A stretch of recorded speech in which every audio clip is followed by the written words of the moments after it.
Hey, what's up, YouTube? Welcome back to my page, Money Making Juggernaut. I'm your host, Eric Richardson. Today, we have a great guest, Halliman. He's been crushing it, getting deals, and he's going to drop some knowledge and just share his success.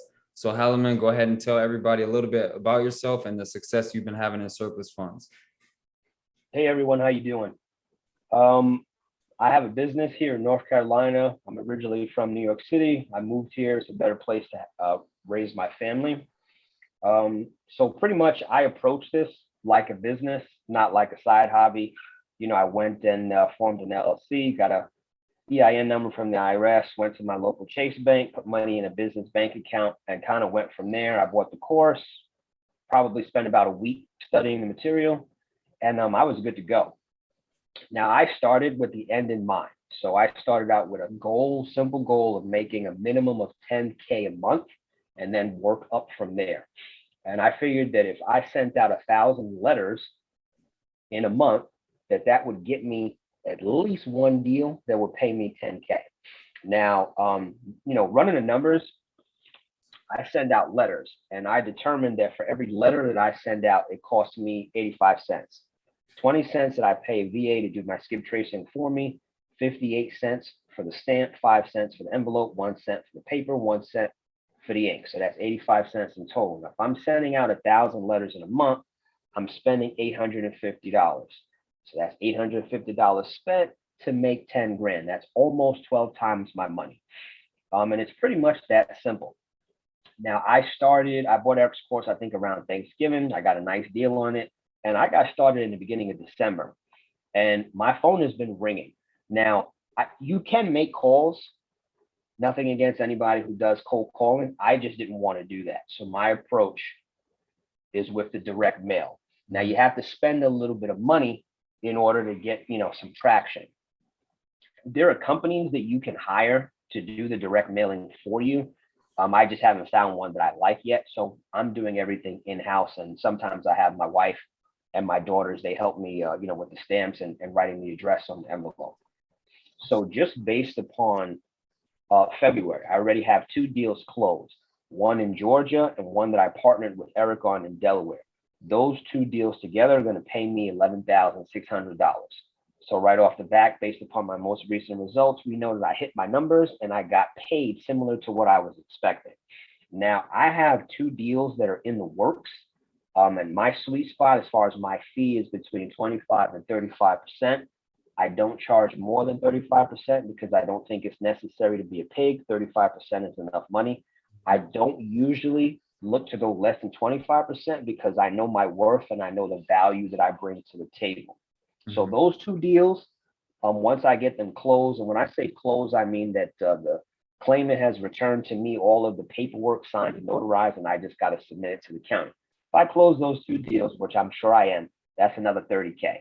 Okay, I got 2 more out there where I've already spoken to them and they're decided. So if I close those, that's another 20K. And then I have some more that I need to follow up on. I've sent letters so far to Georgia, Pennsylvania, Delaware, Texas, Nevada, and Florida. My approach is that I want to cast as wide of a net as possible. I'm not falling in love with any one county and any one state. The more places that I'm sending my letters to, the more likely I am to get a deal and to get a deal that I can close. That's pretty much it. Yeah. Well, I like the fact that you really took this business serious. It's a lot of people who, they discover surplus funds and they say, hey, this can't be for me, but they don't really take it full speed and to the point where you've even, took a different approach where you're doing mailers and, you're handling everything in-house. You have your wife helping you out, your daughter, you're just doing whatever you can to discover the most efficient way to do surplus funds, to be honest. It seems like the mailers are, high conversion. And then also the amount of time that you're putting in this business, since you're doing mailers and you're not making calls on the phone, how many hours do you think you commit to this business? Probably anywhere between 3 and 5 hours. Okay. Because I'm also like the research as far as what lists I'm going to get from what counties. Right now, I'm doing that. Putting together my list, getting it ready to send to my VA for skip tracing. I'm doing all of that.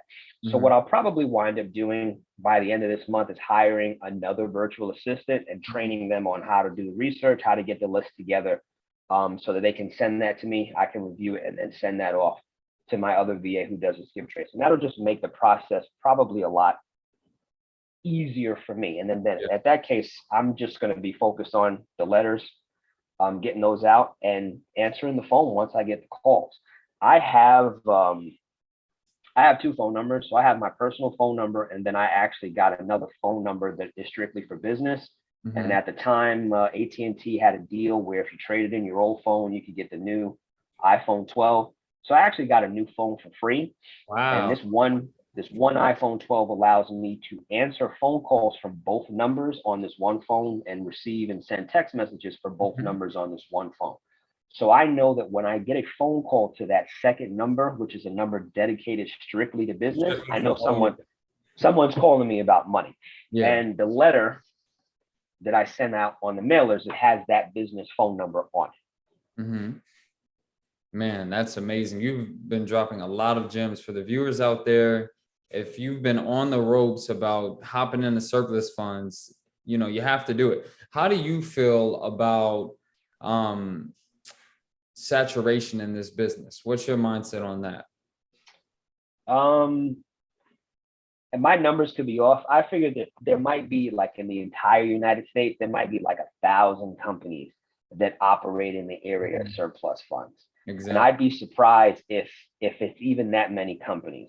Just some of the numbers that I've heard in regards to surplus funds, this is $1 billion niche in the real estate market. So we're talking literally billions of new dollars of money every single year. Yeah. And there's something like, it's a constant revolving door. Billions of dollars of people's money expires, in which case the county steals it. And there's billions of dollars of new money every year. So it's millions of dollars every day. Then there's billions of unclaimed funds at the state level. So when you combine that, it's like, hell, you know, you start sending mailers for unclaimed state funds, you're going at it even harder. Right. Like, I'm only focusing on surplus funds from tax auctions. You have unclaimed state funds. Mortgage. Yeah, you have mortgage foreclosures also. Exactly. I haven't done any. I was looking at some of them in Florida, and it's like, I think I'm gonna get my feet wet and see what I can take down in there too. Yeah, I mean, at this rate, just doing tax overages, you know, having 4 deals closed already. Once you start branching off to every single aspect of asset recovery, using your strategy of mailers and having your virtual staff, it's going to be insane because you're already 10xing your investments. So now you just run the numbers. Yeah, I'm very, very excited about the future. There's easily the potential to make multiple 6 figures in a year. I have no doubt that by December of this year, I'll have made well over 100K just doing this. So I'm excited. I was looking at the numbers to see like what it is I need to do to get to the point where I'm pulling $1 million a year, how to scale my business to that point. So I'm very excited about the future. There's a lot of opportunity out there. There's a lot of money. It's definitely not saturated. If anything, it's the opposite. There's so many more people out there who are looking for you to help them than there are people like us who actually do this niche of the real estate business. So you'll never run out of new people to contact, and you'll never run out of new money to go and get. You just got to do the work and you'll get the results. Absolutely.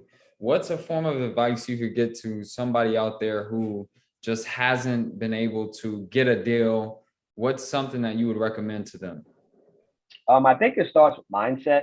So like when I got started, I knew I was going to get a deal. There was no doubt in my mind at all that if I sent out 1,000 of these letters, I was going to have at least one deal closed that would pay me $10,000. It just was a matter of when. So, you know, the first month, December, I didn't get any deals. In January, I didn't get any deals either. But in February, that's when my phone started ringing. So you have to take this with the approach that you're gonna get deals. They're out there. If you do the work, you're gonna get the deals. So if you're on the fence about, is it for me? I would say set a goal for if you're doing calls, set a goal for making 1,000 calls. You make 1,000 calls, whether it's in a week or in a month, you're going to get a deal, and that deal is going to pay you a fat 5 figures fee. So, get after it. Like, go do the work.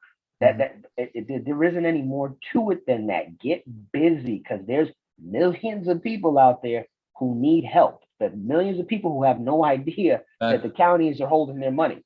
And that's the way I look at it. They're out there. Somebody's gonna do it. Why not you? Somebody's gonna help you. Yeah, that's amazing, man. Thank you so much for just sharing your success. I think a lot of viewers out there, they're gonna hopefully apply this information and take action. And I really appreciate it, man. Thank you. My pleasure. Happy to be of service and happy to help.